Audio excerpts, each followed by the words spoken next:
కానీ నాకు తెలిసి ఈ హైందవ భారతదేశంలో ఏ మఠాధిపతి, ఏ పీఠాధిపతి, ఏ స్వామీజీ ఎవ్వరూ ఈయనలాగా మాట్లాడలేదు. ఎక్స్పీరియన్స్ కలిగింది. ఇంకా నేను తాళ విద్యలోకి రాలేదు, ఖాళీ విద్యలో ఉన్నాను. ఇంకా ప్రతిరోజు భోజనం అయిన తర్వాత అలా పడుకున్నప్పుడే ఆ మంత్రం చేస్తూ అట్లా పడుకునేవాడిని. చూడండి, అట్లా పడుకున్నప్పుడు ఒక 18 సంవత్సరాల అమ్మాయి ఇక్కడ దాకా వేసుకుంది, మిడ్డి వేసుకొని నా ఎదురుగా కూర్చున్నది.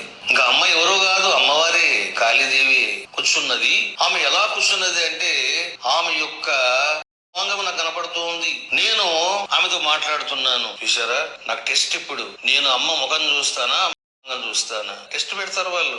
పాత వీడియోనా కొత్త వీడియోనా ఈయన ఎప్పుడు చెప్పాడు ఇదన్నీ నాకు తెలియదు, కానీ నేనైతే ఈ వీడియోని ఇప్పుడే చూశాను. సిద్ధగురు అట రమణానంద. ఒక్కటే ప్రశ్న, అమ్మవారు మీకు మిడ్డీలో కనిపించారా? కొంచెమైనా తప్పుగా అనుకోకండి, జ్ఞానం ఉండే మాట్లాడారా, సోయిలో ఉండే మాట్లాడారా, లేకపోతే మీ గొప్ప కోసం మాట్లాడారా? మహా తపస్సులు, మహాయోగులు, ఎంత గొప్ప చరిత్ర మనది, ఇలా తీసిపడేసినట్టు చెప్పేసిండ్రు. అమ్మవారి గురించి అంత నీచంగా ఎలా మాట్లాడావు స్వామి? మిడ్డీలేసుకొని అమ్మవార్లు కనిపిస్తున్నారా? ఎలా చెప్పాలో తెలియట్లే.